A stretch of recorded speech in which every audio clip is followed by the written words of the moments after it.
iRacing is a sim racing game that combines a true-to-life racing experience with an online community of virtual racing enthusiasts all around the globe. iRacing offers a multitude of officially licensed cars and tracks, laser scanned with millimeter accuracy. The car models and mechanical systems are based on real-world physics, engineered in cooperation with manufacturers and racing teams. Our skill license system ranges from rookie to pro, ensuring members are always pitted against those with similar skill sets. Members are able to sign up for a weekly racing series, compete in time trials, host a private race with friends, and participate in racing leagues created and run by the community. With over 200,000 members, iRacing works in partnership with renowned motorsports organizations like NASCAR to deliver virtual races based on the real-life NASCAR Cup Series, as well as many other series on the NASCAR ladder. iRacing also features team racing, providing a variety of options for members to create and manage their own teams, race with friends or real-world teammates in full-length endurance events like the 24 Hours of Daytona, Spa 24, or the Bathurst 12-Hour. Participate in solo races, championship seasons, and hosted in league events with AI racing. With a rapidly expanding catalog of 70-plus cars and 85-plus tracks from real-world racing series, test your abilities with challenging computer-based competition. Additional partners include IMSA, the World of Outlaws, and Supercars, allowing members to participate in their very own Bathurst 1000, Chili Bowl, Sebring 12-Hour, and many more iconic events.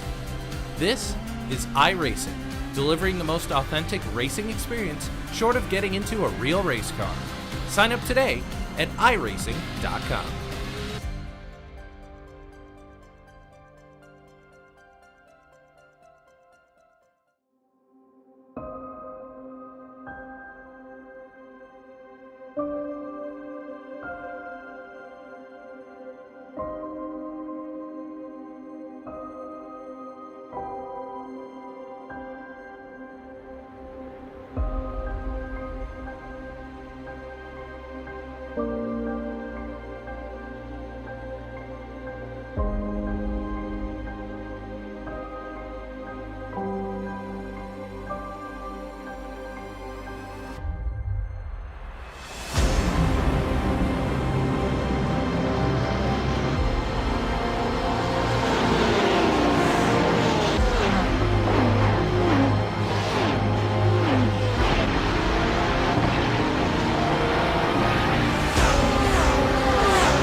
It's Brittany, bitch.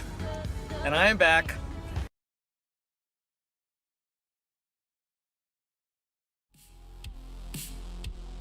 Hello and welcome everyone. Guess who's back? Can't keep me away from this place, can ya? Well, after our, our usual incumbent of this series. God bless Paul. He needed a break, didn't he? And it was just rude not to come back, wasn't it, really? Season 1, many moons ago, That's where I kickstarted this off. And now we're in season 13, and a lot has changed since I've been away. New circuits, we're kicking off one tonight. Autodrome International du Algarve, the most fancy name, or Portimao, between me and you and everyone else. And of course, rain. Rain, let's talk about rain, because that's going to play a part later this season, no less. Oh, I can't wait for it. We've got affiliates aplenty as well. You see some of them on the right hand side. Let's take a little look at this calendar here that we're going to kick things off with this season. Of course, Algarve tonight, and a week's time we head to Interlagos, the mighty Brazil. Of course, a track that's realistically loved by many. It's got primitive paddocks. The drivers and teams especially don't particularly like it, but it's always great action there. Watkins Glen, no calendar is complete without that circuit. It is a hard and fast rule. It doesn't matter whether you're running bus stop, you're not running the bus stop. You love it either way. We all do. And then, Road America. Road America, folks. Who doesn't love a bit of Road America? Because, you know, again, turns are plenty around there. Say no more. Of course, that run to turn one, the run to the line. I mean, I've commentated on when it's come down to the championship. It's been decided on that run to the line at Road America. 0.01 seconds across the line deciding factors. And of course, turn 5, the perennial meme. And talking about memes, round 5, that is Monza. And ladies and gentlemen, we're going to be heading there in the wet. I spoke to Dan Smith, who is the series administrator, organiser, whatever you want to call him. Some few expletives in there. Maybe that you might want to call him too. But I said to him, what are you doing here, mate? Turn 1 Monza, that's a meme in itself, and you're making it wet as well. What's the worst that could happen? Are you glutton for punishment? He said, Tim, this is going to be epic. I know it is. And I get a feeling he's going to be right. Then we head to Le Mans. It's part of the double header of wet races. Le Mans, it's iconic. It's, I mean, what can you say about the place? Long straights, fast flowing, overtaking, long circuit. Of course, I'm fascinated how this weather's going to work out for it, because we've seen, you know, how it can be raining out on the large circuits, certainly in the Nürburgring, raining on one part of the circuit, none others. I tell you what, hats off to iRacing. They have done an amazing job with this. And,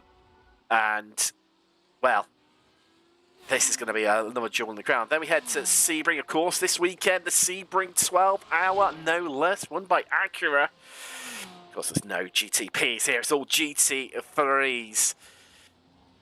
Sebring, what was that? Then we head to the Red Bull Wing, another classic and a main staple. Always a bit of a meme category, but and of course, you know, so tricky that circuit in terms of the off tracks. And talking of trickiness, you then head to Bathurst just to dial it up another level, because that run across the top through Skyline, it is so treacherous. I hate the place to drive around. I love to commentate there. And then, of course, down to the chase. Always, many have seen that place of drama and excitement. Then we head to Suzuka, our third and final wet weather race of the season, on the 26th of May. It seems so far away, doesn't it? You know, we're talking over 2 months' time, but it'll come around fast. Don't you worry, folks. Don't worry, folks. And we see some rain in Suzuka as well, so that'll be maybe quite fitting. Before we round things out at Road Atlanta, home to Petit Le Mans on the 2nd of June. Of course, that track famous for looking like an elephant's head. The track layout. You look down from the top. Once you see it, you will never unsee it. My good commentary friend, Greg Ginsberg, who commentates on the SCCA in real life, and he wants to point out to him, he completely broke it on a race I was covering with him. And now he can't unsee it, and it gets him every single time. But getting stuck into things today, drivers out on track practice. We've got qualifying, that's not too far away for the viewing eyes, no less, and we've got plenty of drivers afoot, although I am seeing there's 1 or 2 maybe that just need adding into the system. We'll get that sorted very, very shortly for you. But yeah, we're back. Qualifying, that's coming up for you in 13 minutes time. 8 o'clock, 15 minutes qualifying. Of course, sprint race format, 60 minutes hardcore action. Let's have a little bit of a check-in in terms of how we're getting on with things in terms of practice. Well, see, top of the timing table, the Audi, of course, another new car. A refreshed version. Ironically, now we've got it. Now, Audi have announced that they're no longer going to be no longer part of sports cars. It's criminal, really. But they've decided to come out of motorsports completely. Now, I need to apologise to viewers a little bit here because Dan sent me a few updates at the last minute. So a couple of bits which, we get in, it'll be all nice and calm, be nice and chill, get them all done. And, I'm just working with those on the fly. It's all good. But you get to listen to pretty much the Tim Cox podcast here to enjoy for your viewing pleasure. So, yeah, of course, we've got the Audi. You can see there. That's one of the newer cars. Of course, since I commentated on this week, we've had the Porsche come along. Top Porsche qualifier there. It is Tom Weston. DCW. I could see we had a break. So many new names. I tell you what, it's fascinating. You've got what's changed since season 1 when I very first covered this league. You've got the likes of James Armstrong, who's not out on track tonight. However, now drives for Brabham. You've got Paul Busby, who took part in season 1, now runs the Effect Simulation team. It's like watching all your kids grow up, to be honest with you. That's what it's like. And, even little old Neil Smith, there he is in the pit lane. You can just about make him out there in the Lamborghini. Good lad. We love a Lambo. We love a V10. That's in the pit lane. Can't really get too close on it, but all good there. As well, so many new faces. Great to have them on board and witnessing Trading Paints, Thomas Olsberg. It will be on very, very shortly. Don't seeing that. Although there is quite a bit of a delay in terms of what you guys see and what I actually announce. So that makes life a little bit easier.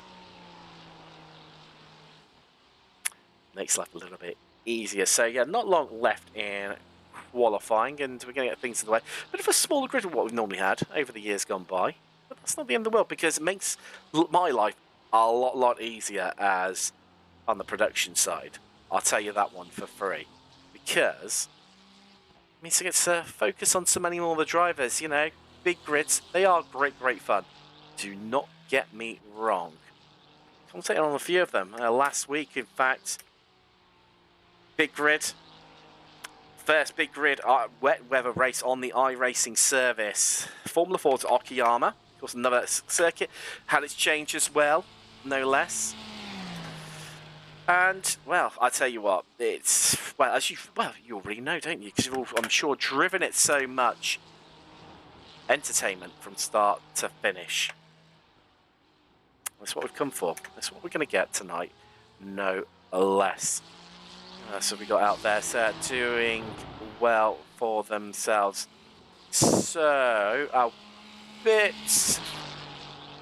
Who have we got? So let's have a little look. So, top of the arms, Edmondson.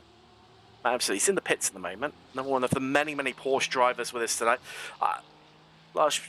Making up a large portion of the field, no less. Sani, who's another driver, sat in the pits, ironically. The lone BMW in the field. There you go, heads out. That is lovely on cue there from the Norwegian driver, part of Racing Labs Esports. Team have come to witness quite a bit over the years. We've got some decent drivers in their stable. BMW did very well at Sebring for 12 hours in real life this weekend. Is it going to be the same for us tonight? Do have to wonder.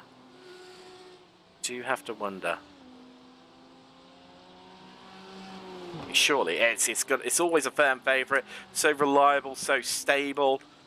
And it's what it's just since it came along, it's just been one of the mainstays, really, hasn't it?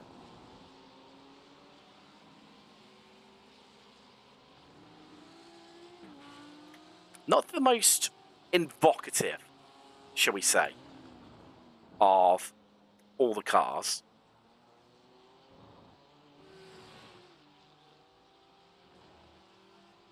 But, nonetheless, It's still just an easy strike. It's like the BMW M8 in GTE as well, being another one of them. It's just sensible, just easy to drive, workable, manageable. Who else we got on track? One of the Ferraris. But of course, the new Ferrari come to the iRacing service. There's Alistair Murray piloting one of them. I don't know about you folks, but the front end, middle, love it, absolutely love it. But it's like they just run out of budget when it came to the rear end of the car. You can see beautifully as Alistair moves around there, just really showcasing that one. Not a fan. Not a fan. Howard actually taught us going fastest of anyone so far in practice. That's a driver. Well, it's come to see and witness from. Well, I've just kept in touch, don't you worry, with the UK sim racing scene in GT3 and how it's been going along. And, well, I can tell you, yeah, you've seen how quick he can be on his day. Seen him many a time over in the Apex Racing Leagues. He's always one to watch out for, and I think realistically he's got to be one of your firm favourites this season when it comes to taking the victory, taking the championship. It's a long old season, let's face it, but anything's possible. Anything is possible, that is for certain. You know, it's those wet weather races that are really going to be the how can I say, you know, the real equaliser. It's a learning curve for everyone, absolutely everyone. You know, we've got to get used to it, adjust to it. And then, you know, it's how you can adapt your game. It's been the massive equaliser to the service. Even the pros have sung their praise about it.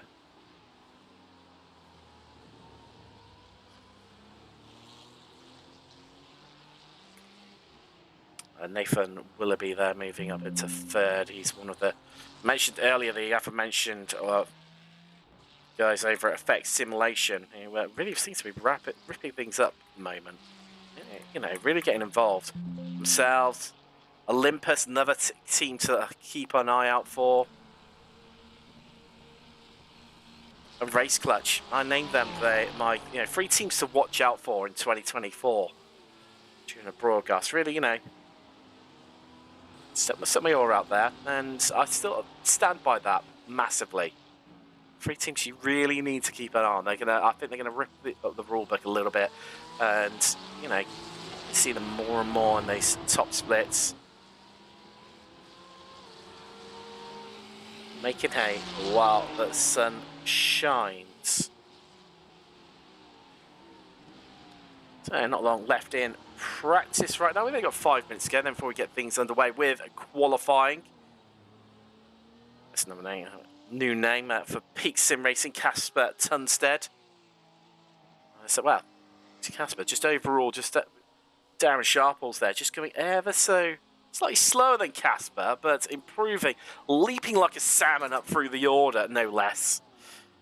And, well, the Englishman up into 9th overall, 9th fastest, so that'll be one to keep half an eye out for. But, well, everyone's setting times. 28 cars with us this evening. The Audis are looking, well, they're bookending the field overall. Locking out, you know, if we were to start the race now, they would be locking out the front row.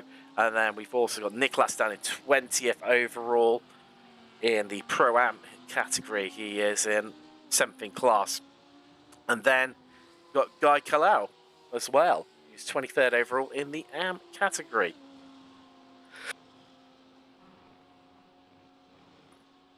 I have to excuse me a little bit. I tell you what, I don't know about you. The perennial chest infections that seem to be in colds, and that seems to go around at the moment. All great fun. Just makes your life a little bit more interesting, really, doesn't it? So Brockner just improving very, very late on there. So in these closing stages, let's get on board with him. Taking some of this new Algarve circuit. Turn 1, always a little bit interesting. And this is where it gets tricky and treacherous. And I tell you what, if we were in the rain today, even more so. So just elevate up and You hear the front tyres just scrubbing away there. Understeer plenty for Brockner. Another great overtaking opportunity here. Down onto the brakes. Sure, there's going to be some big sense there, especially if people are close together on the final lap. Do you defend it? Do you compromise your exit off the corner? Or do you go for it? And there you go. There's a bit of contact, folks. It's not the first time we're going to see that tonight. That is for sure.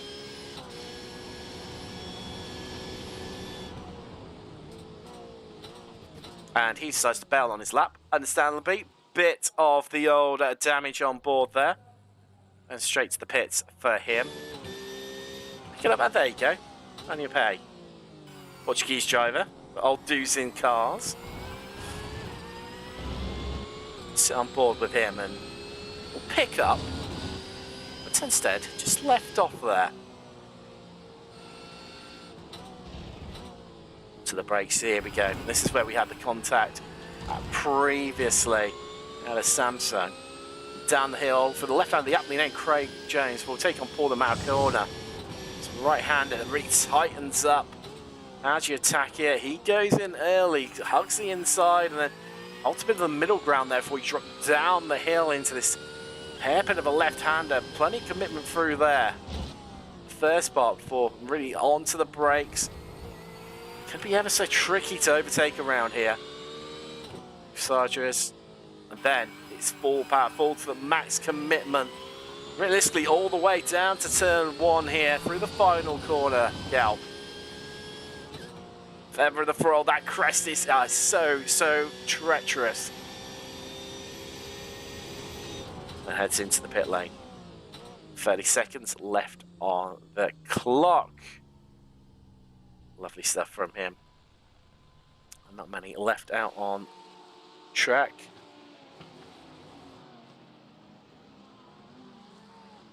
I'd love to know at home who you're cheering on. Great to have you. So many nice messages from you. Saying welcome back. And Nikolai Thomas Asphalt. Am I saying that right? Nikolai is going to lap everyone today. Well,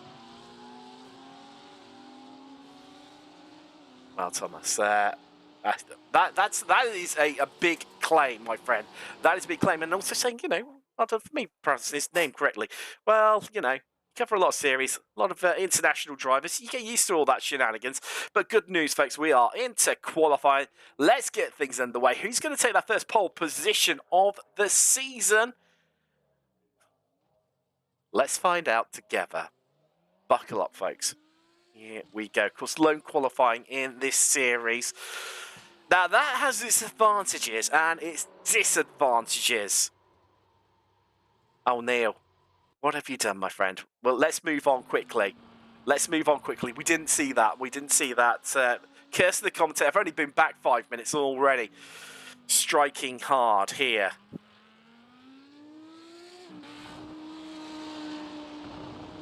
Striking hard. Love it. Absolutely love it. So, I mean, this is going to be one of your fan favourites to take this first pole position of this evening. Haradas Utortus in the Audi R8 V10. Essentially, you know, exactly the same as the Lamborghini underneath, but different shell on top. Let's find out. And through on his outlap, as many of the drivers are. Who's going to be the first one? It's across the line. I think it's going to be Martin Cruz. He's going to... Is it? It's going to be very close between himself and... Oh, Rob Windsor. There's a name I've missed over time. They're going to be the first drivers across the line. The first ones to start their flying laps. The very first flying laps of the season. So whoever gets across first will go provisionally top of the timing boards. You know. Got to be... You know, if it's me... That's why I commentate. You've got to take these micro wings, haven't you? Absolutely need to.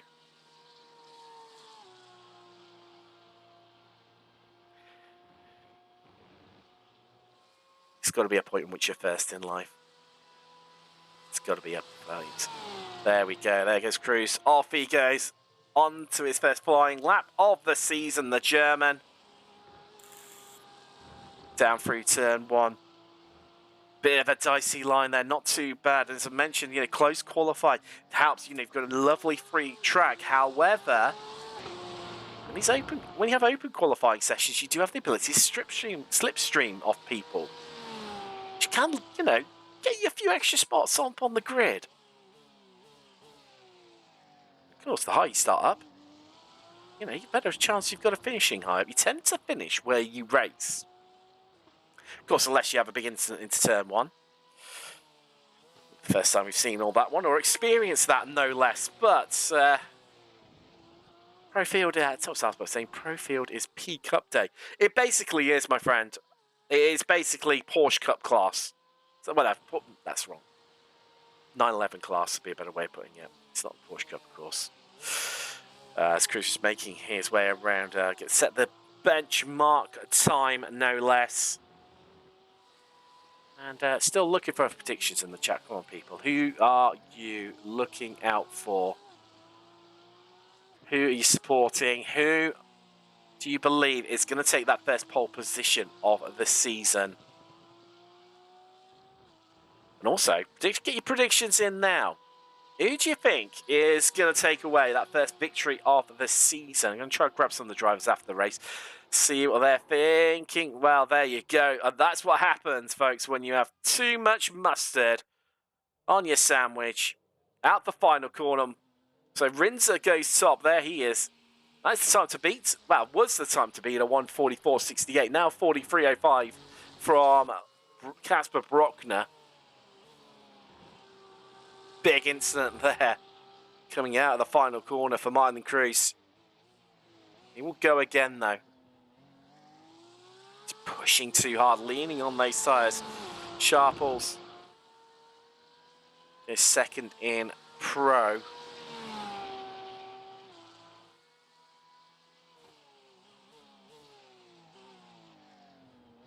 Edmondson on a quick lap there. He moves up through the field. He goes 7th. There's the Brit.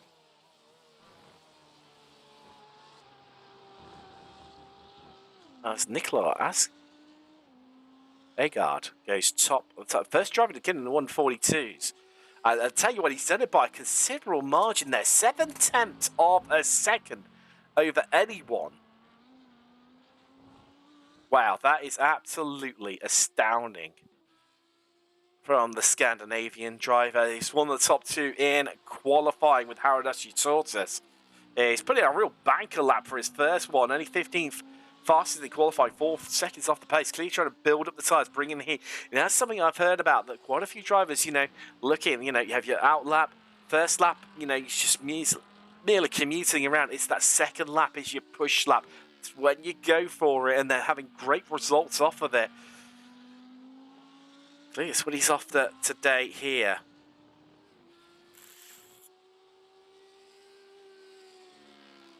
In fact, there he is, Haradas.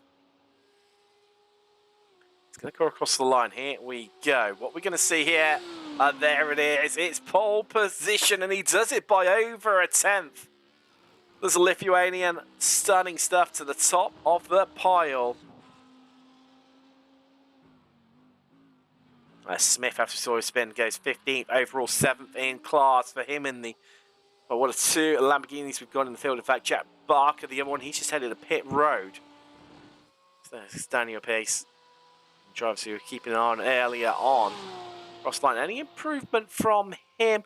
No, he goes slower, in fact, on that lap by just under a 10th. His previous laps, we're talking about, saw from your tortoise that going faster on that second lap seems to be the way to go. Conley improving, the Ferrari up into 15th overall at the moment.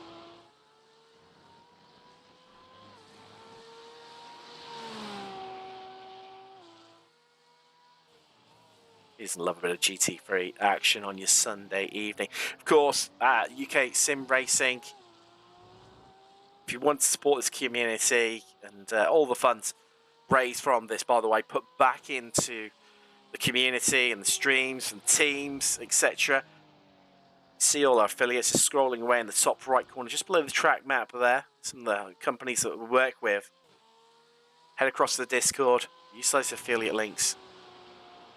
Makes a big, big difference. Willoughby going third overall. It's good enough for second row of the grid. Just seeing Brockner come across the line. Any improvement from him?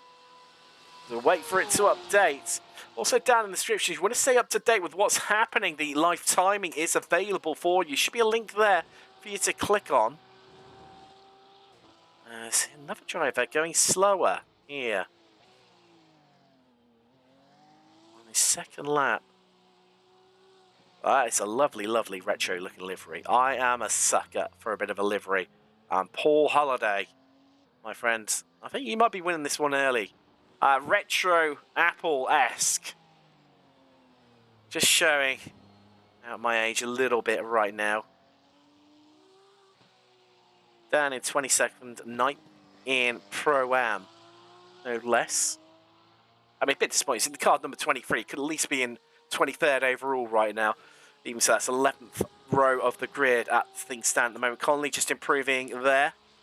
Going ahead of Niklas. So good. He only needs the one name, clearly. I mean, if we go to one name, you know, if everything says about your name based on my surname, God help us all, no less. But the Ferrari's looking strong for the second half of the grid, but it's all about Porsches right now. We've got overall, yeah, 2 Audis looking at the front row of Usortis and Asgard. But then it's Porsche from row 2, so 3rd position, all the way down to 12th. Before we see our first different manufacturer, then it's the Italians coming in full force with Ferrari and Lamborghini 13th, 14th, Anstis and Barker respectively. But those guys, as I've just missed someone going much, much faster there. Who was that? I'll tell you what, he thought it's on a bit of a quick one, but no, he decided to head to the pits. Large improvement in the second sector from him. Rob Windsor, where are you? There you are in my list. Greens all round, and it's good enough to get himself up 4 positions on the grid. He heads into 18th overall, 7th in class at the moment before dropping down on Martin Firmin. Goes 17th in the closing stages of qualifying. Last chance to get your times in now. 30 seconds left on the clock. Who else have we got left? Andy Skinner's going to be one. He's going to be a last gasp across the line. Any improvement from him? It's looking good. And there you go. Up 2 places ahead of Windsor and Smith. Gets him into the top 20. Only just. He's in 20th. But still, he is there. Mine Cruz is not going to go across the line despite being nearby, halfway around the lap. Of course, that big incident on his first flying lap really, really hurting him as we transition sessions now across into the race session. Let's take you through your grid. Oh, is this going to work? So we've got a few gremlins in the system.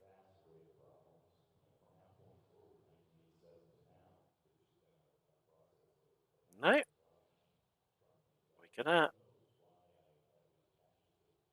Let's, okay. We'll go a different way.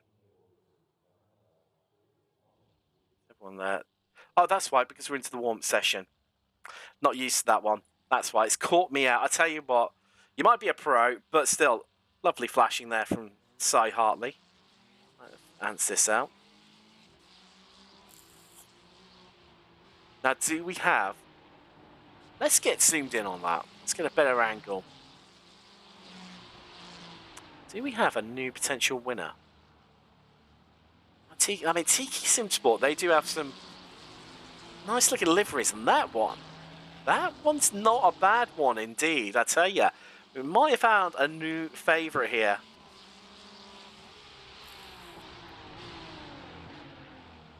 Fortunately, Owen Halliday, you may well have lost your crown, my friend. I still can't get used to that Ferrari having a V6 sound. And frankly, no, apologies for the errors on the standings. I've a fix for next week. We will do indeed. We will do indeed. I'm trying to sort a few of them out on the fly. Yeah, let all be good. All be good. Don't you worry. So, it is definitely time for prediction time now. No less. Who do you think is going to take this first win of the season.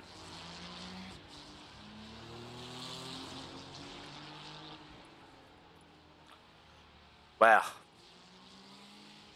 you know who's got that first pole position already.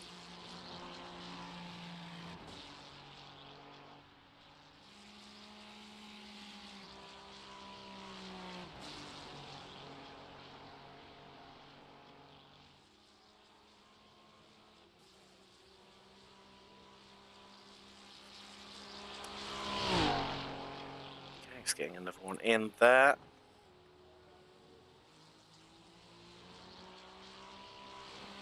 Everything updates. Chance to take a breather, get involved in everything, soak it up.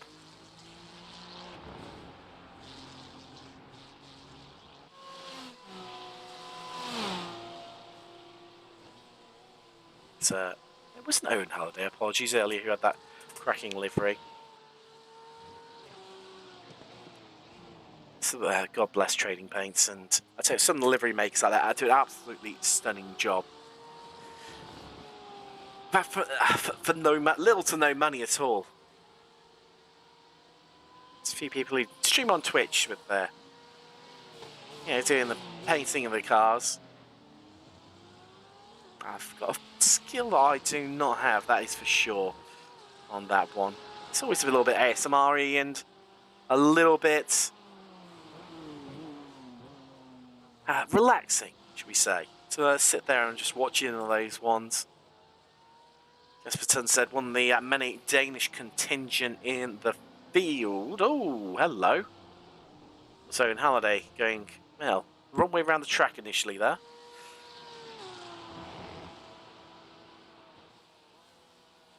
Never a good luck for him. Not long left. We've got about 55 seconds before we can get into the race. Of course, we've got that long season ahead of us, a week's time here on the channel. We're going to be heading across into Algarve, so make sure you tune in for that one. Always an enthralling one before we close March out at round 3 at Watkins Glen. Absolutely entertaining race as always. Not many drivers electing set times in practice. The Tortoise, Tunstead and Hartley getting times in.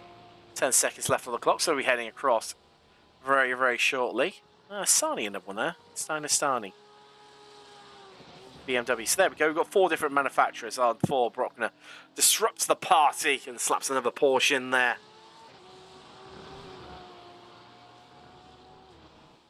We've got every class represented. You know, we've got some bits in there. It's not all lost. But there we go.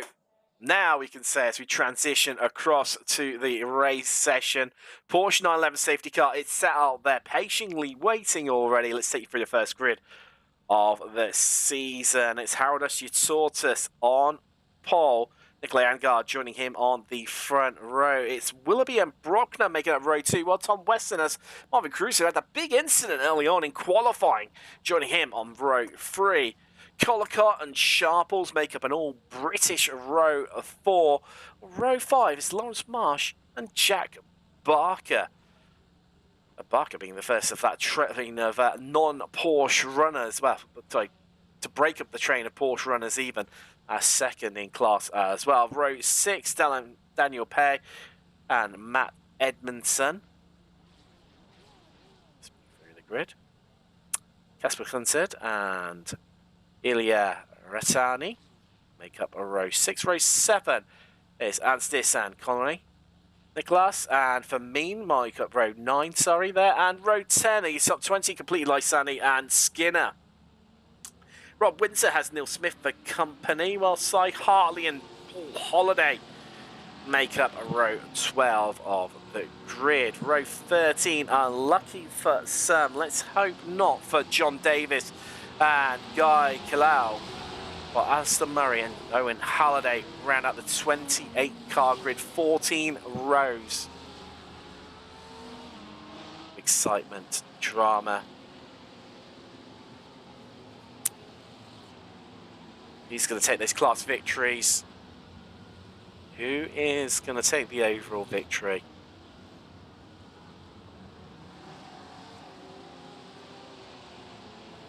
So, who have we got? So, we've got obviously your Tortoise top of the elites. Well, I'll tell you what, Matt Edmondson, he had a cracking qualifying. He's going to be starting 12th overall. Oh, Willoughby has, just having a bit of a blink there. Thought we might have lost Nathan, but no. Remains in. As much as we don't get, real life mechanical hardware failures within the sim. So, your internet and was Klaus had a bit of a bump with someone. There's a car puffing smoke there. Use that a little bit further down. That's one of the Porsches there. Oh no, has it all gone wrong already before we've even turned the first lap? As that's looking like a blown engine for me, for Halliday. Porsche 911 looking like it's trying to smoke all 20 Benson and Hedges in one go there. Well, that's going to be a trip straight to the pits for him. That's going to be a very, very long afternoon at the office. As you sort of just bring the field around there, still behind the Porsche 911 safety car. And how far are we around the second? Just over halfway.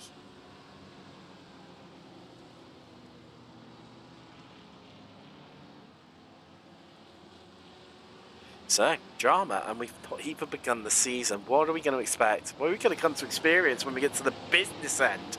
When stuff really starts to count and people get, even more angst and excited about their results. As championship points become all the more crucial in this 11th round season 13. Thomas Cope. Great to see you in chat there, my friend. One of the rising stars of Olympus Sim Sports. Seen here in the Porsche Cup Series, UK Sim Racing. So it's coming around the back of the circuit now onto the start-finish straight. Long run here to wait for the safety car to pull in and get things underway. Okay, see that smoking Porsche in the background. So Porsche 911 safety car is in. Utortus controls the pack. Let's get ready to go racing for the first time this evening as we are green and we are away. And Asgard did not get the best of starts there. As we head out down to turn one and they're already 3 wide for that second position. Asgard just looking to emulsify that, but Willoughby up the inside. Beautiful little move, but it's contact. He's been tagged and he's around and there's a victim and it's Casper Brockner who is around as I try to get a hold of him. There he is. Oh, carrying straight on. That's Willoughby as well. He's had further contact, further issues here in the opening lap at Algarve. As the Lambo making great progress around Leon. Of Josh Barker, Jack Barker, he's at 4 places already. Tunstead up 5. But big casualties early on as into the braking zone we come up the inside. Goes Tunstead, just getting that move done on the Lamborghini of Barker. That's down, further down through the field. Smith having a bit of a torrid time as they remain side by side here. Heading out of Torvip. Onto the brakes we come. Having a bit of a look once again is Smith, but meanwhile up front is Howdash Utortus. Second clear of the field. 3/4 of the first lap done and dusted. Oh, Lithuanian already big gaps. I mean, you can see the massive chasm back to 3rd place that is Kolokot.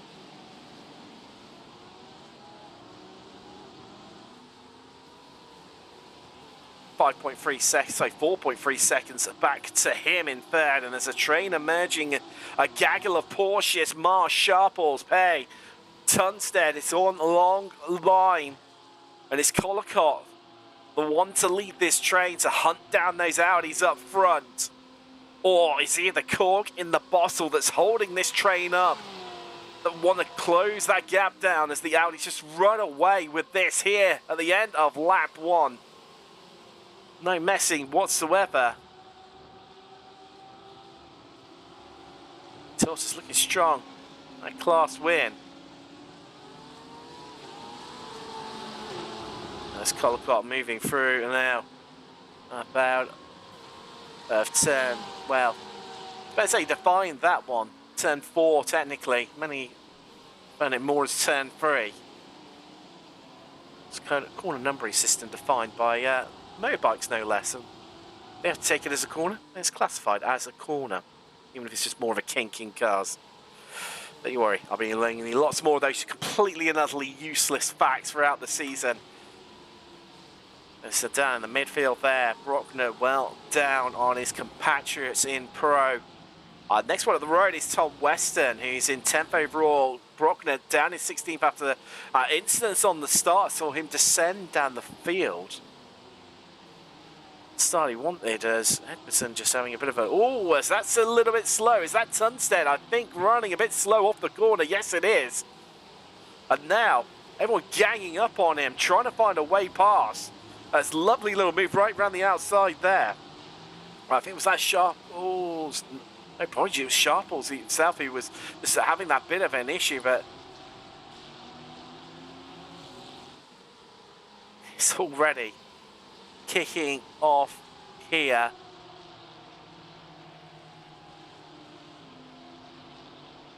Go. As they go, Tunstead bails into the pits. He goes. Lawrence Marsh there, up into 4th now, leading Pro-Am as well. It's going to be a real solid result him at 5 positions overall. It's been the big movers up front so far. Retirements. Willoughby gone on the opening lap. Halliday down through the order. Tunstead, we've just seen him head into the pits. Jack Barker well down as well after being calling up in opening lap shenanigans. And that top group really now just opening up and pulling away from what is becoming the peloton here. Sharples leading that one. Edmondson just behind. Ciani and the Olympus esports car there. Do love that livery. Just makes our lives as commentators so much easier when you've got a nice bright livery to try and pick out in a pack of cars. Top tip if you're a livery painter there and you want to get yourself more on stream.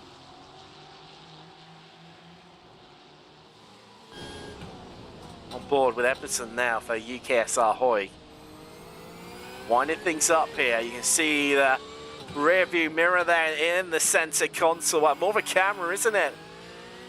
Looking back to that Olympus Porsche 911. Ooh, a bit bouncy over the curves there, Matt. Got it settled though. Right, what can we do on Sharple? 6 temps down the start-finish straight. Here's the gap. He gets it towards 5.5 temps. But it's what's happening behind him because here comes Weston as well. A bit of a look, a bit of a jinx there for Retardi. Can't get it done though. Could have all come to blows, but Weston, I tell you what, he's got the best seat in the house right now. These Porsches going to work on one another here on lap 4.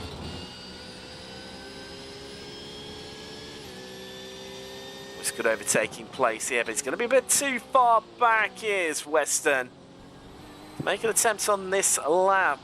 Average gap between these cars around about half a second between them right now. And then we've got our 2 Ferraris bringing things up for the Italian contingent of manufacturers in the field. That's Conley and Anstis in the overall standings.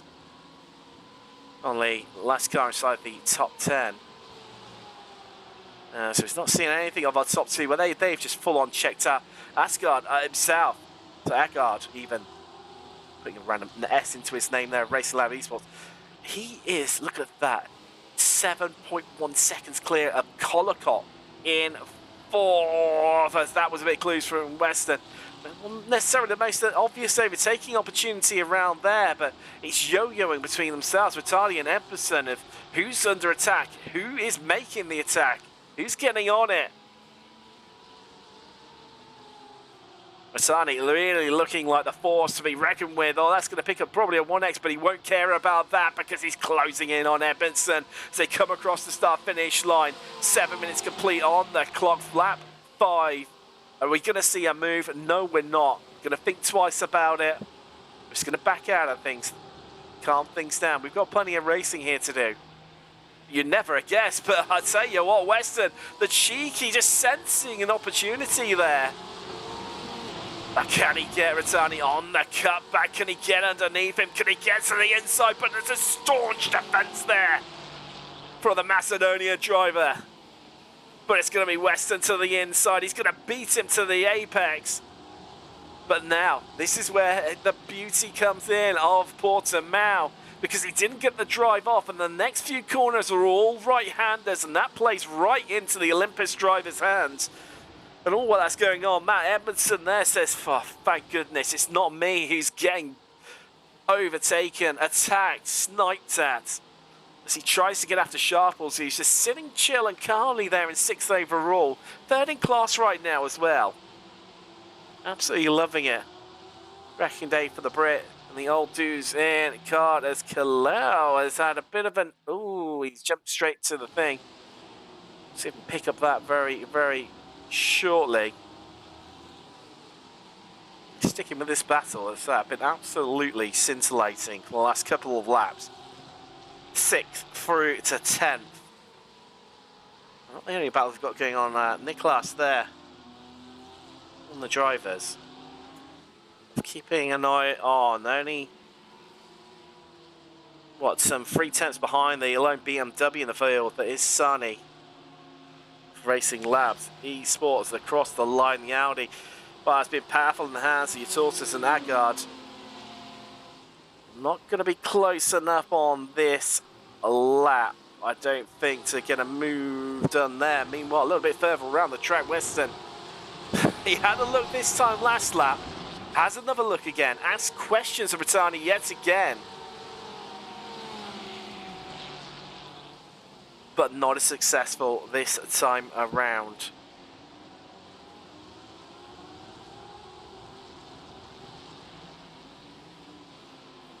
Let's see for me in here.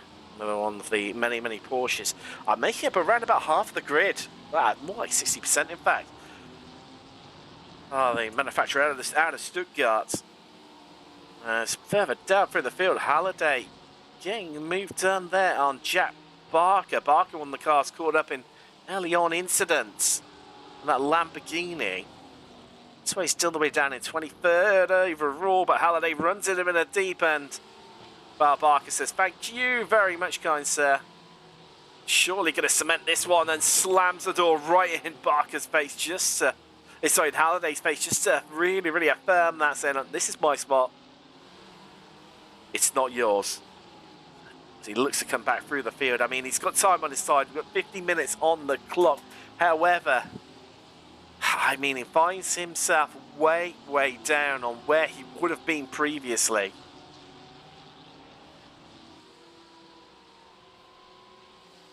Sparker actually still looking to pick up another one here. It's John Davis of the wrong stuff. Bit shallow off of exit. Halliday really, really swinging it out wide there, trying to carry that momentum. Probably going to pick up a slowdown from that one, but it's going to be the Lambo. Where are we going to go? We're going to go to driver's left on the run down into one, and we're going to swoop through, and that's surely going to take the place away from Davis. Yes, it is. Lovely stuff there from Barker. Up into 20th, and Halliday, I tell you what, sniping, having to go there into turn 3. Doesn't get it slowed down quick enough, so it's... Oh, there's contact. You can see that one's going to happen a country mile off. Barker and Davis sent spinning, and synchronicity off at 4. Wow. Nonetheless. Let's have a little look up through the field. So we've still got that battle for 6th looming large. Sharples, Emerson, Rattiani even. That's how it said. Weston. Colley's dropped off a little bit. Anstis with him, those 2 Ferraris. And you've also got this intriguing battle over 13th overall right now. Sani Cruz Another one driver who's fallen down through the order. Of course, we saw Cruz having that big incident in qualifying on his first flying lap, taking a little bit too much mustard on his accelerator coming out of the final corner. And then Niklas right behind him. As mentioned all over, 13th right now.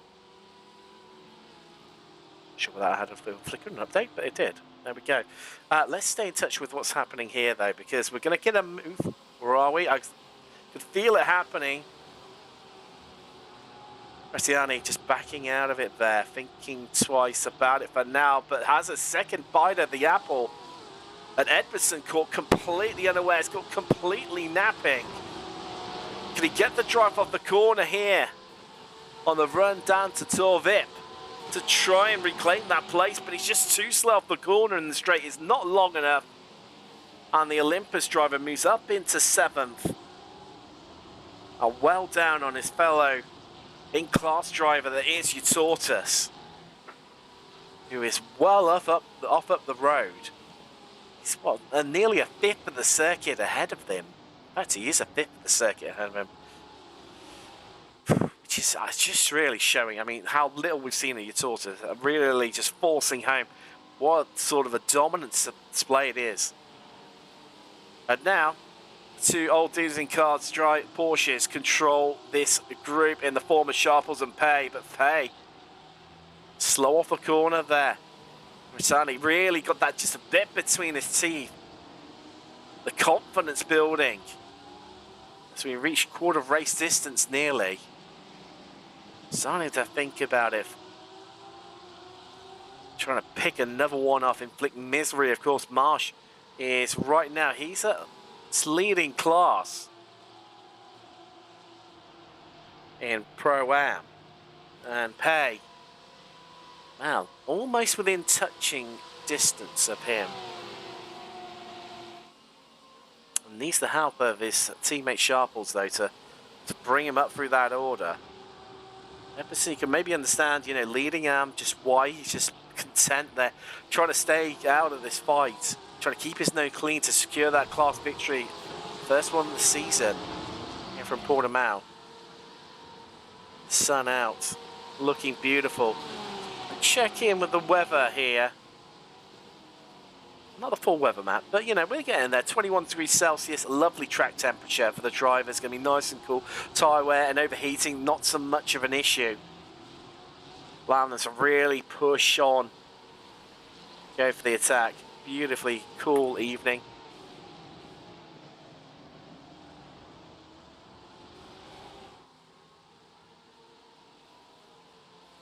Moving down through the circuit and now really out the back end of it through Portimao corner. You start dropping down the hill here. The elevation change here, you don't really get an appreciation of it seeing it on camera. To actually get to experience it in real life. As again, Rotani just having a look, asking questions of Pay, who's in his home race, is the Portuguese driver. And right now you feel like he's just almost desperately on the verge of overdriving the car, trying to stay onto the back of Sharples, who's trying to tow him along here. But what has Rotani got? Is he going to be able to answer the question here? Surely not into turn 1, he's too far back, but we've seen him make moves at turn 3 at Lagos. Is this going to be another time in which we get to experience? So he looks around the outside here. I tell you what, inside, outside. Not afraid right now. The pace and the momentum is really, really with him, and surely into Torvip. That's another look at almost teasing, not only with Pay, but also as sat here watching on as to whether he's going to make a move or not. It's not when. No, sorry, not if. It's when, realistically, the Olympus driver is going to pull this one off. Trying to pick his moment. Sharples just seems to have slowed up a little bit just to try and give Pay that draft that he needs to stay ahead. Fritani. just got everything in his power right now. You can see Onboards is going to showcase this beautifully. Moving left, moving right, having a look, asking a question, and that's not somewhere you tend to see an overtake. But Retiani says, hold my beer, watch this, guys. And it just feels like, you know, he's a cat. He's caught his prey, and now he's just toying with it, letting it get away, and then catching it again, and having a bit of a nibble here and there as he runs wide out of the final turn to use that momentum. He's got the wipers on as well, as surely this is going to be the move up the inside into turn one. It's not electing to go for it there. But, oh, he's so much quicker, but he has to check up, and that could just give pay what he needs to get away.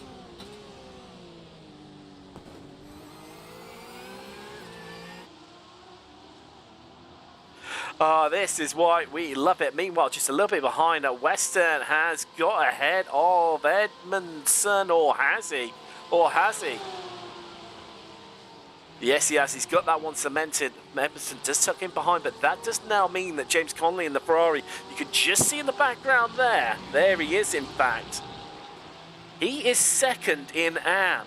And with Edmondson just dropping these places, that buffer that he once had has now completely and utterly eradicated in terms of cars between himself and his rival to take the first victory of the season in category. Lawrence Marsh looking comfortable right now for the Pro-Am, running 4th overall. Hey, second in class, but the way he's getting beaten up and bullied by Rattani right now. This is a real challenge here for Sharples, because what does he do? Does he stop and try and slow himself up to help his teammate out and help him cement that position? Or did he get on up the road? Because Marsh is within touching distance, and you feel right now Sharples could catch him if he wants to. So we head out.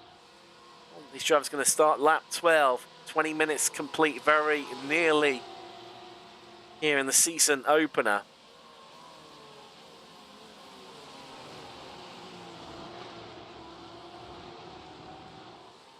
Still no more progress made. Ritani just looking to back off things a little bit. What's that power of? Just lull them into a false sense of security. But the flash of the lights you see in the bottom right corner of your screen there. Not impressed. It's Western. Since getting past Edmondson, has not really got away from him like I thought he was going to. Edmondson staying in touch. That gap's neutralised at 4/10 of a second, there or thereabouts. Meanwhile, Cruz looking to make a move on the Ferrari of Nathan Anstis there. Looking a little bit skirty there across the curves, and the half spin. Well caught, Nathan, but Cruz just slotting his car through there. And right now, inside the top 12, we have 9 Porsches. That's how dominant they've been here today. I mean, yes, they may well make up a large chunk of the field, but that's not the point. Where's the map overlay going backwards? That is a really, really good question. I've just seen that in the chat. Apologies. And won't be concentrating, multiple hats. I don't know.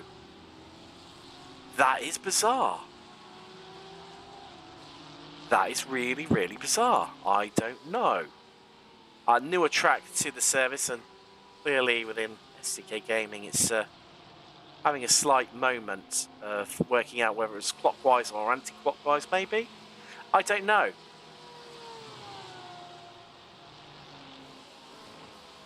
Okay, we'll have a look at that one. Apologies about that.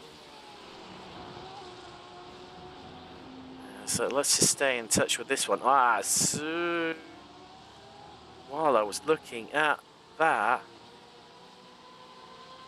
we lost through the order. There's Anstis having another bit of an issue there. So what's happened too? It's all changed around a little bit here. Right. Tani as well. They've not just stalled past. Are we now getting into?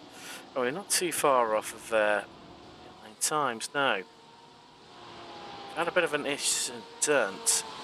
What has Pay has? Well, he's had an incident somewhere. That's what has happened. I can tell you that for free. He's jumped to the pit. Let's see if we can get you a bit of a replay of exactly how this one has unfolded for him. And where is the first one? That's the first part of it happening. So it's, oh, there you go. There was contact and he was sent spinning and around. He's come off the track. I mean, they were going to come to blows surely at some stage or another. And I think he's just decided, yep, to park the car.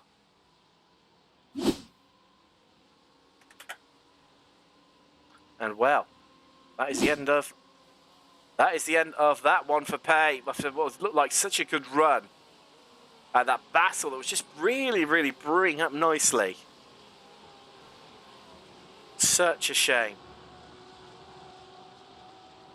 Oh, as Pill just appeared to be stuck in replay mode. Yep, we are. Bear with me one moment. There's clearly not the only gremlin in the system. It's there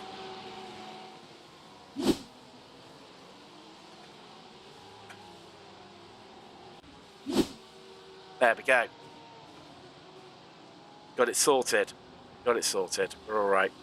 Back in the game. Let's have a bit of a sit rep here as we're fast approaching the 25-minute mark. You taught us, but we've hardly seen him since the start of the race. He's fully checked out. He is 8 seconds clear of Algarve. What is a dominant display? I mean, I did, you know, single him out a little bit as one to watch for here, and well, he has not let me down whatsoever. Leads by 8 seconds over Algarve in second place, and some 22 seconds over Collicott in third. Absolutely dominating from the Audi driver of Absolute Motorsport. It's a lift. So it seems something's happened to Cruz. He's into pit road. Algarve currently second place overall right now. There is Collicott, who you mentioned. He's 15 seconds himself behind Algarve. Sharples, he's now the cork in the bottle. He's got Lawrence Marsh and Brittani right behind him in what is your closest battle out on track. Pro-Am being led by Marsh, who's in the middle of this. Then Matt Edmondson still holding on to the AM lead. But that gap is closing between himself and James Connolly, who is second in class. Meanwhile, the Pro-Am, the leader looking dominant for Marsh, but it's all about that second place where you've still got Nicolas Stani, Windsor, even for men, still in with a shout. Nathan Anstis, maybe, but the gaps are starting to grow between all of those drivers.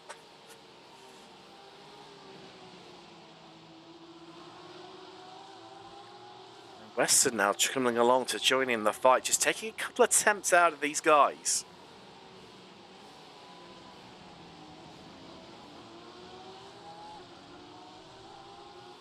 Lap 16 already.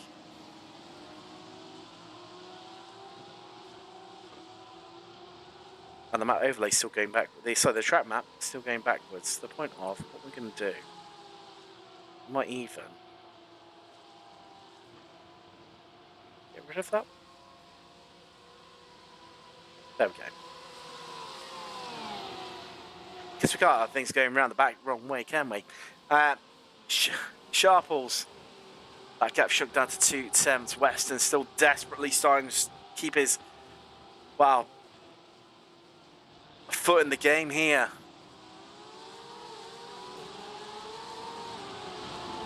And now Rattani just ahead of them, of Western. Looking to inflict the misery and the pressure onto Marsh. which he did onto Pay. And, well, we all know how that one ended up. They came to blows.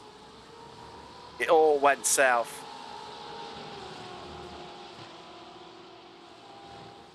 It was at this part of the track as well when it happened. Are we going to see history repeat itself?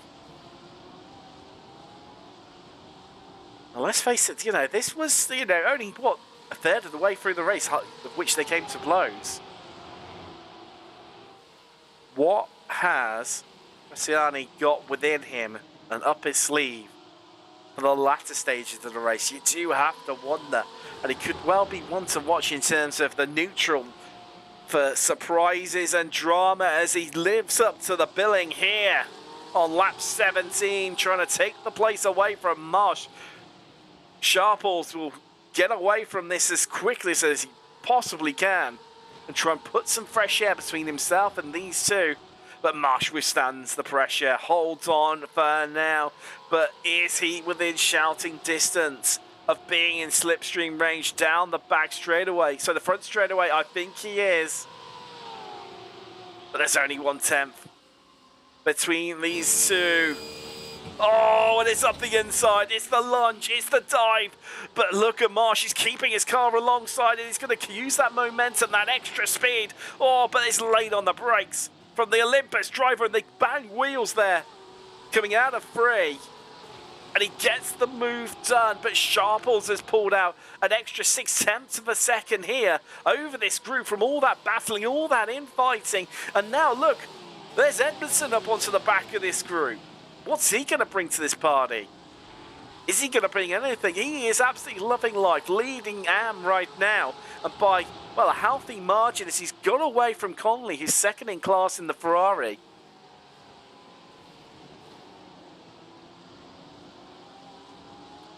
Tiani only taken 1.5 out of Sharples.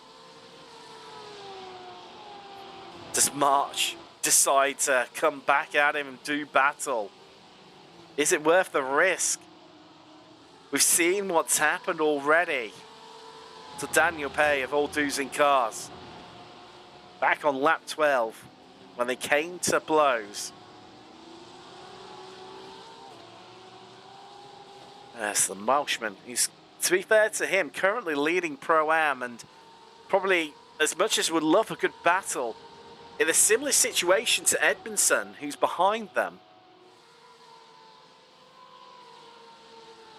And doesn't want to disrupt things too much. Wants to cement that victory in class and kick off his season in no better way. But these are racing drivers and they love a good fight. Just coming around to lap some cars right now. I think that's Owen Halliday there. No, it's not. Apologies, it's not that. Today it's Guy Kalau. Well, it's always a tricky part of the circuit there. Try and pass a lap car, but Marsh in a bit of trouble here. What's Weston got? He's going to ask questions. Onto the brakes. Can he get across to the corner exit to kill off the momentum from Marsh? And the answer to that is maybe not quite, as Marsh has another bit of a look. He comes back with a reply, but it's only half-hearted. It's not strong enough. And Tom Weston is through. He's up into 6th overall, 4th in class right now.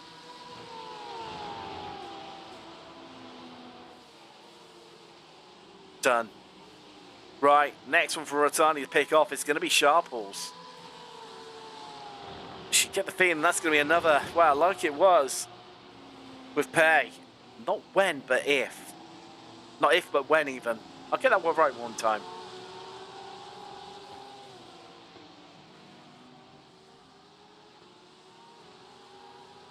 Two tenths the margin between Weston and Marsh. Closest battle on track right now. It's all happening around the same sort of area, in fact. This freeway battle, of course, the Sharples and Rotani battle ahead of us. You can see just that in the foreground there. Oh, pulls to driver's right, thinks about it, goes left there, does Marsh, then backs out of it.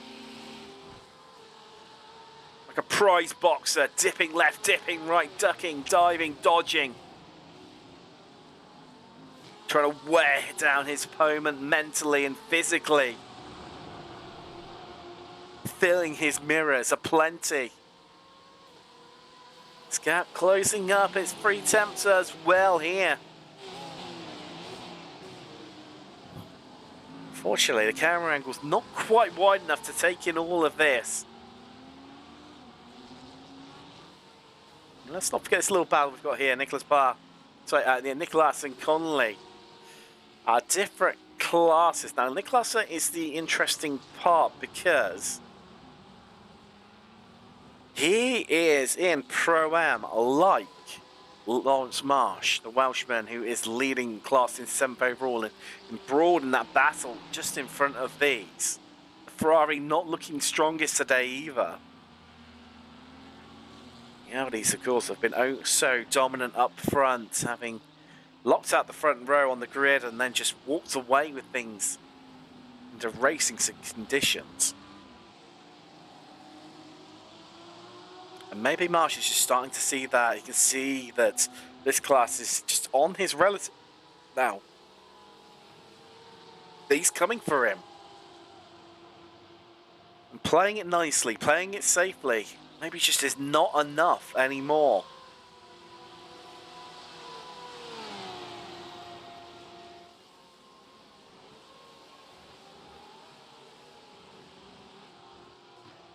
This may be Rotani just calming things down here as we're into the second half of the race. Because that gap has maintained to Sharples around that 3 to 4 tenths margin. It's fluctuated around a little bit here and there. Give and take as drivers stronger in certain parts of the track than each other.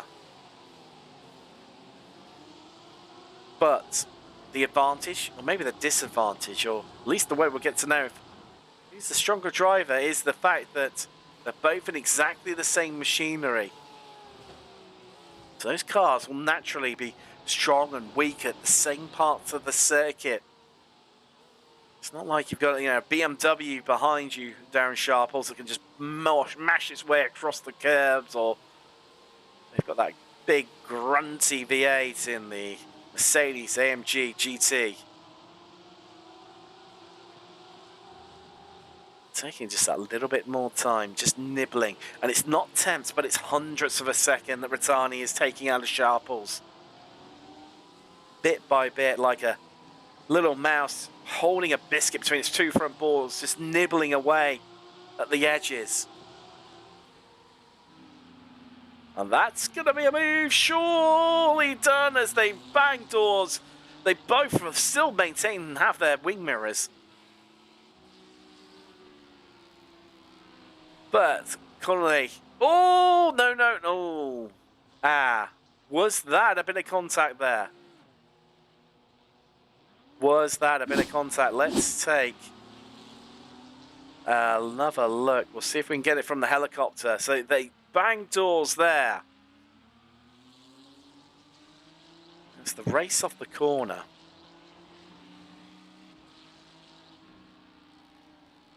Was there a the deftest of touches. And the Audi doing Audi things, and off it goes.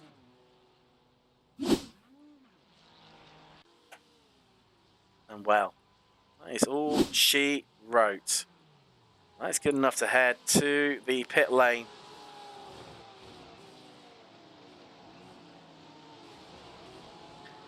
So we've still got this battle going on right now. Still going on. Alex could see the Matt Edmondson fan club checking in. Is there any better fan club? There he is, filling your screen for you in the 176 Porsche. Incidentally, since losing Nicholas as well, she's starting to fall by the wayside in the longevity across the race.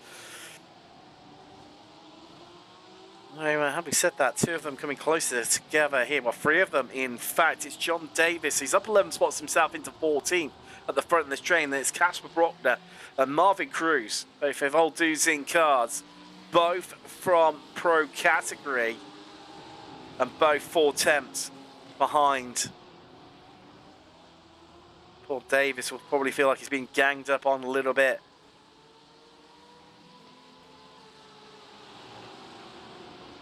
And there you go. Just well facilitates it. Maybe knows that they're like a little bit quicker. Tries to follow them through and maybe just gain a bit of a pace advantage off them. It's a long old drag now because the next car on the road in front of them in 13th place is Cy Hartley of Tiki Sim Sports in the Ferrari. And he's some 18 seconds up the road as well. Into deep there from Brockner. That's going to allow Cruz straight back through. Maybe a bit of a switch around there between the pair of them.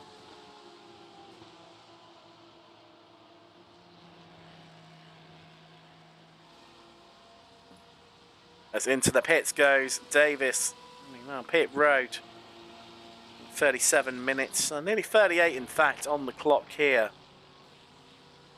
Take on board some fuel and get himself through to the end. And again, this battle still remaining neutralised pretty much at 4/10 of a second between the pair of them. And yes, this teaches me for reading the chat while I'll try and do commentary with blokes. We can only do, there's been, right, what has happened here? Because that is staying sunny in the lone BMW in the field, off. There's a lot of smoke. Right. Should we take a little look, folks? Exactly what's happened there. As they've come to blows. I feel. Or has he lost it all by himself? Well, the answer to that one. It's a BMW, normally a real stable platform. It's losing the rear end there. A little bit too much speed. Too much momentum at the rear. And that's what's carried that all the way around. As he heads into pit road. Let's take a little look. Like to keep half an eye on what's going on here and up and down through the field. Yes, seeing in chat. Now, let's get my knives out to butcher this one. Itouche. Let's go with that. Hey guys, Howard actually taught us there's a coaching session every Wednesday. You find out more about it. Oh, and then Nightbot's killed the link. Okay. Well, at least it has at my end anyway, I think. Yes. Also, you can, talking of coaching sessions, let's say through our affiliation with Australia, you can get coaching sessions there, and the funds from the affiliation going back into the community. Alex, is that a 9-second gap? And also rebranding Matt Edmondson, Matt Verstappen. Wow. Yes, it is a 10-second gap.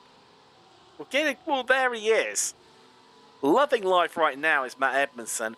10 seconds ahead of second in class. Absolutely thriving as Collicott into pit road there. From third, everyone's going to shuffle up one. As Rattani in as well. I was wondering where he got Marshall. Pit window fully open now, folks. Surely just fuel for these drivers. Let's keep it half a night. Rattani going for tyres there. Interesting. Interesting. Okay. Collicott, a really aggressive looking angle there on pit road. He's trying to... Can we get a better view? We're trying to skip through all the cameras. No, we can't.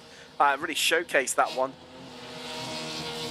So I think it's that Lawrence Marsh. Yeah, bouncing off the rev limiter, my friend.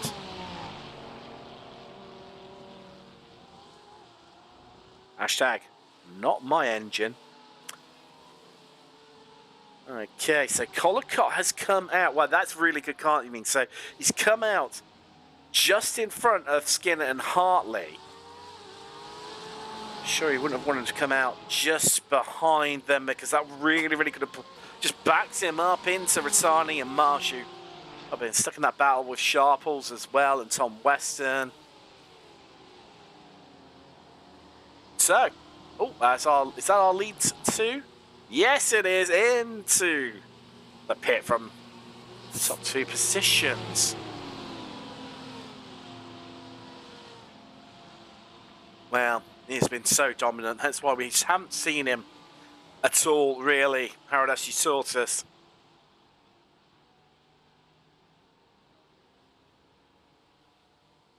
There is Asgard. Sharples electing to come in. Oh, full commitment from him. Weston as well. Flying into pit road. Matt Edmondson in from that commanding position that he had in class. Right. So where is everyone else? There's Collicott. He should be safe, but I think this is the driver we need to be looking at. Is he Rattani, who is currently, where is he? So he's about to come around through to the final corner. Where's Sharples? Is he still up? Right, he's just getting going once more. Can we get a wider angle down the pit lane? Keep your eyes peeled to the right-hand side because he's going to be coming slow out of the pit lane. Where's Razzani? There he is. Has he done enough on the outlap? Has the undercut worked for him? It's going to be close, but no, it's enough from Sharples. He is ahead. And Marsh, the big loser, there he is. Wow. Dropping down to 7th. And losing a whole bank of time as well. But look at this. Close as your light between the pair of them and on the lights and a flash. Literally and metaphorically as Rattani. As he looks straight away to make a bit of move, but can't get it done. And nearly came so close to making contact with Sharples. As we have got, what, some 16.5 minutes left remaining here from round 1 at Portimao.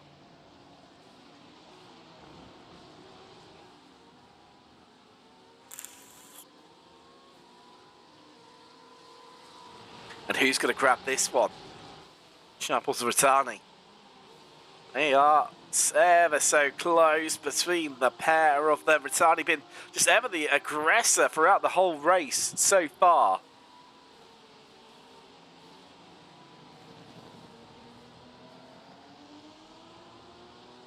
So well, let's have a little bit of a ride on board. And, oh, is he going to be at the inside? Looks to move to driver's right. Needs to be careful, though, because two-sided line. That's going to compromise his exit. Here we go. He's got the moves. He pulls to driver's left. He squeezes Sharples down low there. Of what surely, as Sharples just instantly defensive to the right-hand side. He tries to hug it, but it's not enough because Rattani has got the momentum to steamroll his way right round the outside there. Down the start-finish straight, into turn 1, job done. Up into 4th and up 10 places now, no less. As Halliday into the pits, I think he's the last of our stoppers. Our great mileage from him as well, going a lap longer than anyone else. Right there, Darren Sharples, what have you got up your sleeve, my friend? As it's a bit too deep there, goes for Rattani. See, I tell you what, he's the aggressor when he's behind, but maybe a bit vulnerable when he's out in front. It's not as always easy to lead. And surely Sharples needs to find an instant reply further down through the field. Oh, that looks a little bit close for comfort there as Ferrari, Lamborghini and Audi, 3 marks. This is why we love GT racing, because you just don't get this anywhere else than the Lamborghini of Chad Barker. Flying off the corner, all the momentum with him. He cuts to the inside, and surely this is going to be him reclaiming the position that he's only just lost. Onto the brakes. Oh, and there's contact, and around goes the Ferrari. And oh, it's just a well, mobile chicane in the middle of the corner exit. And Nathan Anstis, well, after being part of that battle, slide all the way back here. Let's there you go, that's how it happened. Just turned around there.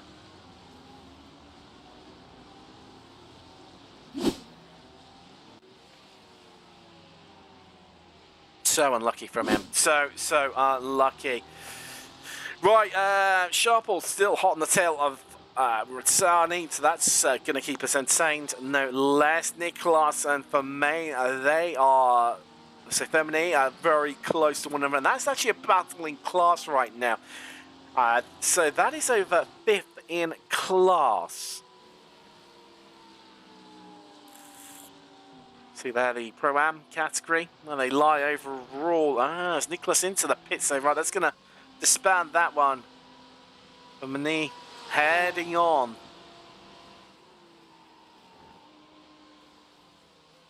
Behind them, it's all well, of course, this all sort of shaken up a little bit after the spin that we saw.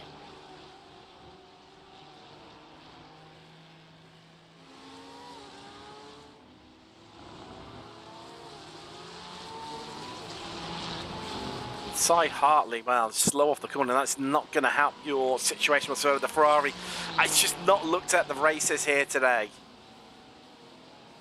I mean, yes, you could argue, you know, none of the pros have gone for it, and you know, it's only AM and Pro-Am drivers. Is that part of it? Maybe, maybe not, but I mean, it is, you know, running well in class. You know, second in Pro-Am is the Ferrari. Despite the plethora of Porsches that we have on track with us today.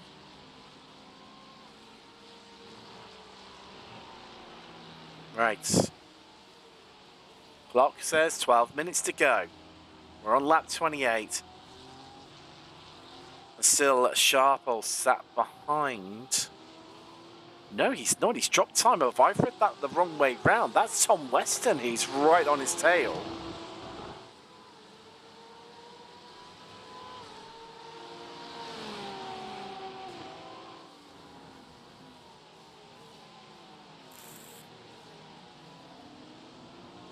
Maybe a slight mistake from Sharples, just causing him to drop that time. Marsh, the big loser, as I mentioned earlier, out of this whole equation. He's lost a whole heap of time during the pit cycle phase. He was, Marsh was stationary for around about a good, well, a second slower than Sharples. 2 seconds more than Aratani. So that's where he's lost it all. Despite actually across the, you know, its entry and exit being, well, arguably one of the best. In fact, it was Ratani whose his total pit lane transition time being 48 seconds, despite being stopped for 14 seconds, whereas Sharples was total time was 47 seconds, but only being stopped for 15. So being stopped for 15 seconds. So stationary for a second longer, but a second faster, so a 2 second gain there for Sharples. Ooh, maybe there you go. I was just speaking about it, and is there not enough fuel on board that Porsche 911 as the Olympus car pits? And oh, has he not unticked his tyres? If he hasn't, well, that's a real curse there.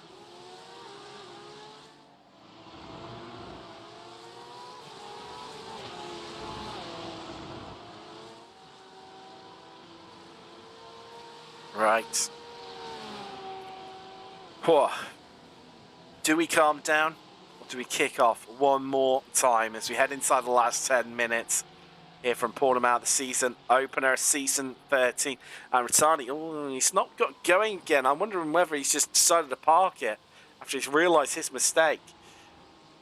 There's Anstis there, the viewer of what's going in front of him as his fellow Ferrari driver Hartley. As Tiki on Tiki. Different manufacturers within the same team.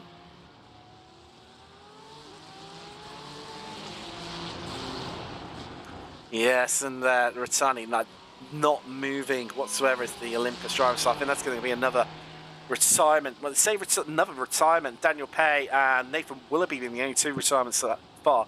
Pay on lap 12, the contact with Ratani ironically, and Willoughby on the opening lap down at turn 3. Ratani, he's got going. So did he pick up some? Did he pick up some damage? I don't think he did.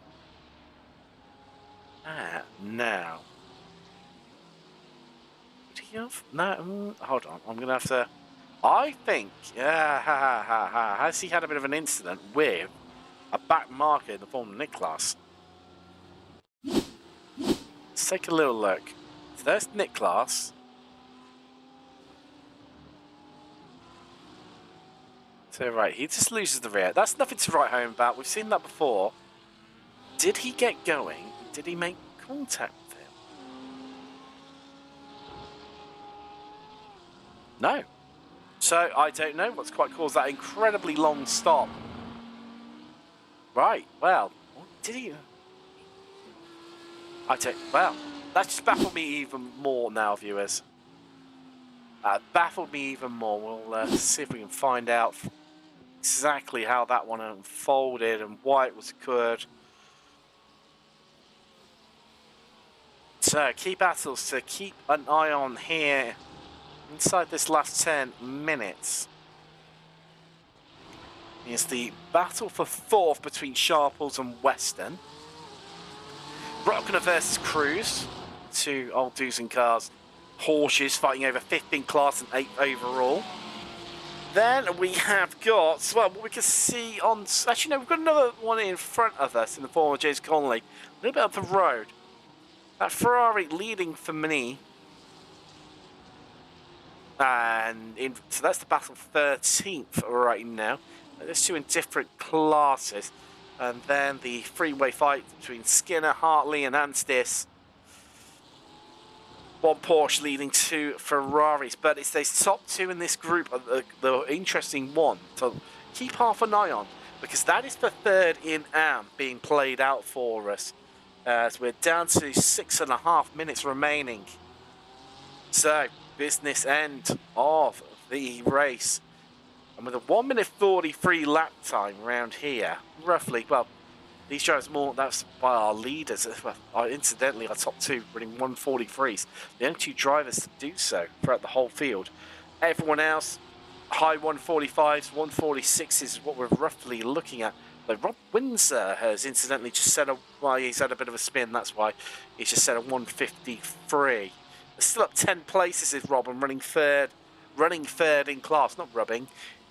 It's a very different show.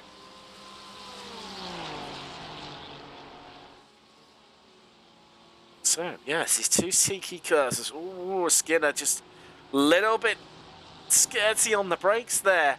And maybe not positioned, but I tell you what, it's Anstis and the Ferrari. He's going to have a look up the inside here. He doesn't care that these 2 are fighting out in class.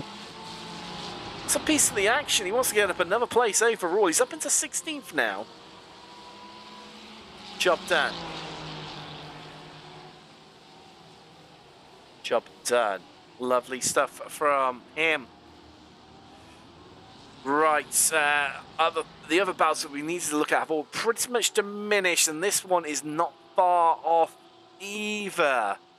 Sharples and Western.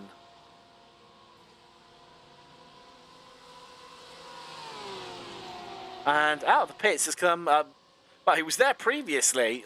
Your eyes are not deceiving you, but he is in fact a lap down. It's Rattani. He's now onto the back of these guys. Obviously refueled, rejuvenated, but no longer with a claim to this fight. And surely this late inside the race, 4.5 minutes left on the clock. We've got around about this lap plus 2 more remaining here from Portimao, so not worth disrupting the fight and trying to get up the road. So keep an eye on that one, and this one here is Hartley just dropping a little bit further back. Anstis now the aggressor in this situation over Skinner. Skinner just letting bars because it's, it doesn't need to worry about it at all. But Anstis being in a different class.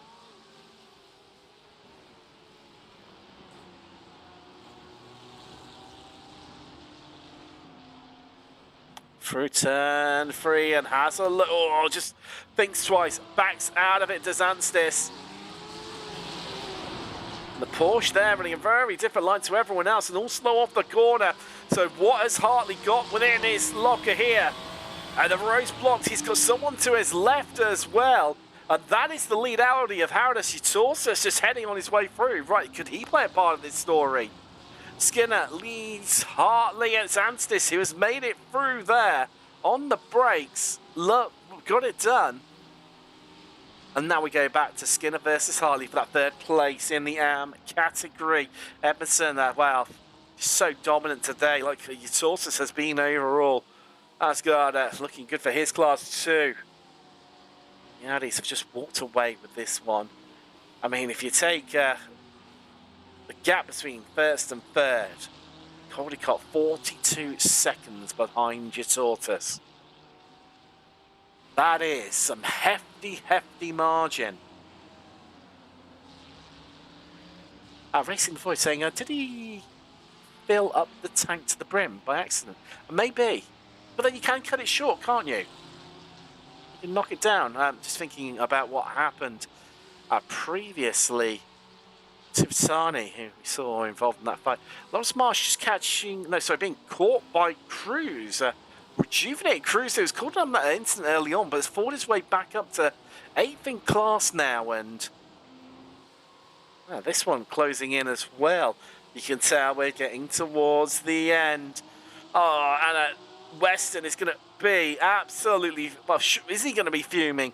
The sight of Pisani's mirrors, well, filling his mirrors and following so closely, just surely wants to concentrate on attacking Sharples.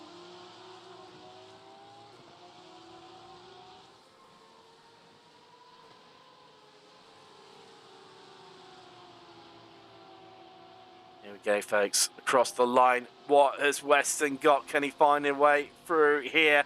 They both head to the inside. Nobody wants to give this one up as we go across the line.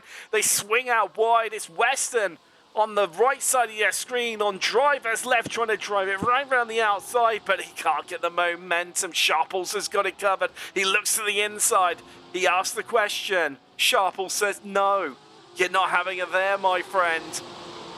Gives Weston the chance to reset, to go again here on the run down the hill towards Torvip. But with the drive that Sharples has got off the corner, you'll be okay for this time around. Your Tortoise. Well, it's going to be white flag in the air. It's going to be one to go when he crosses the line.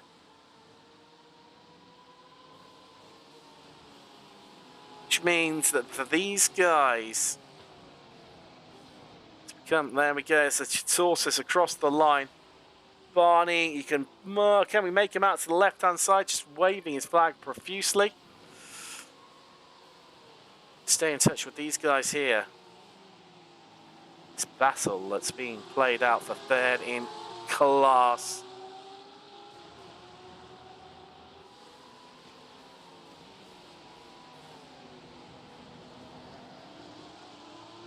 Sharple's still ahead.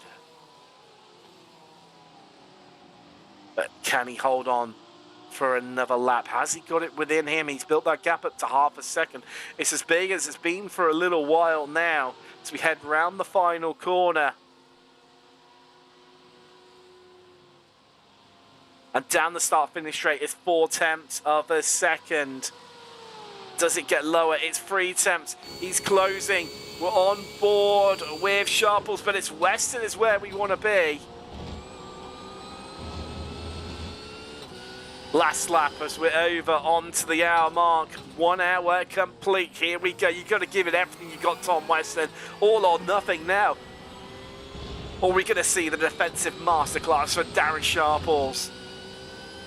Two Brits going head-to-head here on the final lap at Portimao. Of a battle that we're witnessing down in Am that has dispersed. So this is it now. This is it. It's all or nothing between these two. As we head to the chopper, we look down on them. Oh, and it's a bit of a twitch on entry from Weston there. As he looks for the cutback. Can he get it done on Sharples? He's got the run here. This is looking good here. He's not going to be on the inside though, but he knows Sharples going to be a little bit compromised on exit, but he'll get away due to the part of the circuit they're at. Rattani runs wide, trying to keep out of the way of what's going to happen here between these guys. As Weston just given that bit of an edge to Sharples. Slow round up to all Sargris. 4/10 of a second is the margin, and I think Sharples could have done enough. He just needs the final corner to come together for him, but it's 2 attempts. It's going to be for the run to the line as we look down. Tortoise has won it as he tries to break the draft as Sharples, and it's across the line, and thank goodness for the short finish line here, and that saved Sharples, and that saved him third in class. And that is how you do the defensive masterclass, courtesy of Darren Sharples of Old Deucing Car on the final lap in the 777 Porsche 911. Beautiful stuff from him. They're still up for grabs, and it's come close right at the end. And again, it's for third in class. It's Jack Barker, and that's Jack Windsor ahead. So Rob Windsor ahead of him. I don't think it's going to be close. That short finish line, there it is. Really assisting the drivers here.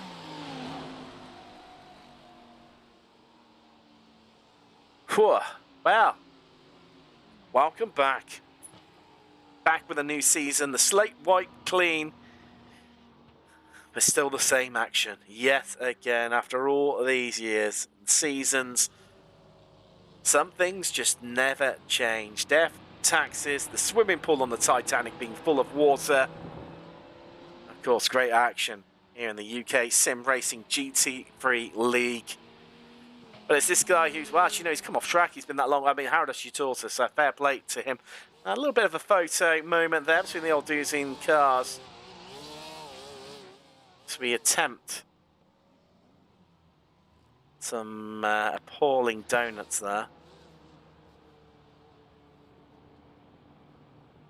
It was a well. I think Darren Sharples may well. Is he running out of fuel there?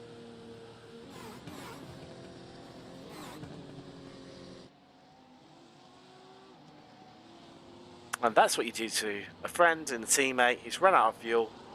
You abandon them and you leave them. It's the Top Gear rules. On that bombshell. Well. No, I don't want to download that update at this moment in time. Everyone across the line, yes, they are. Let's take you through some classified results for now here. Round 1 in Portimao. There we go. How did you sort us about that's qualifying results? So, right, let's just change those quickly. Epic fail, number 1. There we go. That still didn't change anything. Start to finish, the Grand Chelem pole, led every lap. Oh, is it? Did he get the fastest lap of the race? Yes, he did. So it is officially the Grand Chelem for Harold Tortoise. Pole, led every lap, fastest lap of the race, and of course the race victory.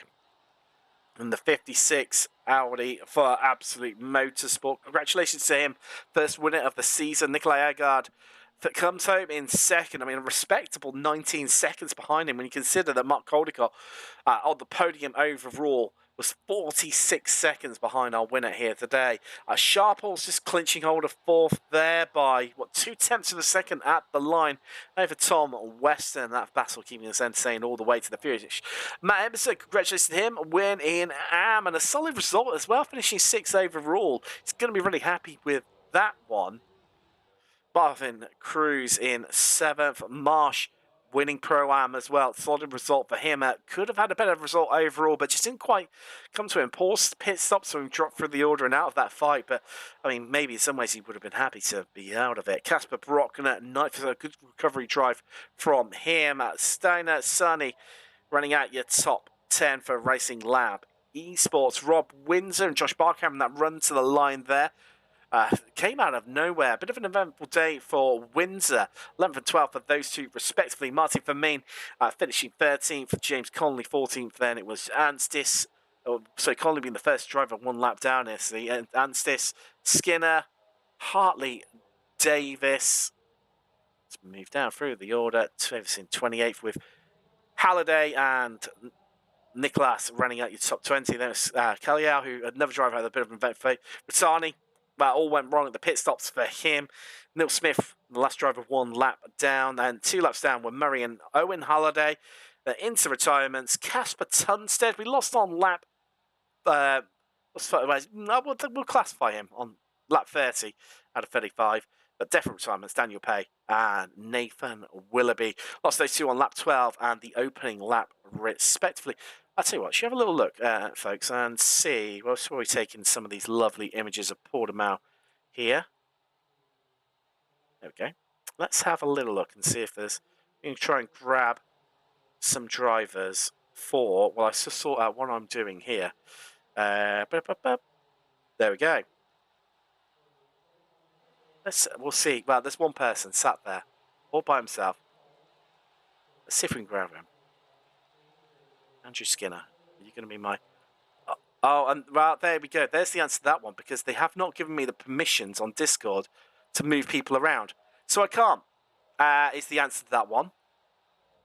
Ha ha ha ha ha. Okay. Right. Let's have a bit of a think about this. How are we going to do this one? Let's see if I can do this. We'll bear with me one moment. Can I move? No. No. So that's not going to work. We'll get that sorted for next week. A few teething issues, but nonetheless, well, it has been eventful, hasn't it? Oh, it's probably time to cue the music, isn't it? It's been an eventful, well, return to the championship, no less. A new track. But some things still remain the same. It's not a new series. It's all the action and drama and excitement that we've come to know and love over the years. And none of that has changed whatsoever. Started off on the grid all the way back 35 laps ago. Try and get some of the... It was chaos, a mayhem, start to finish, no less. But I thank you very much for joining me. It's been absolutely scintillating. Of course, we're back for 1 week's time on the channel, where of course we will be heading to Interlagos. It's going to be absolutely scintillating, great racing there, no matter what car it is, what category. Yeah, GC3's around there, ever so popular. It's always going to be great. You know it, I know it, we all do. From myself, Tim Cox, thank you very much. If you're interested in joining, make sure you head across the UK Sim Racing website. If you want to join the Discord or get involved in the leagues, also make sure you hit up those affiliate links as well. You've seen all the great companies that we work with up at the top right throughout the broadcast. All the money earned from those has to go back into the community and keep this great not-for-profit organisation going, and just keep the cogs turning here. UK Sim Racing Towers. But from myself, Tim Cox, thank you very much for joining me. It's good night. I'll see you in a week. Goodbye.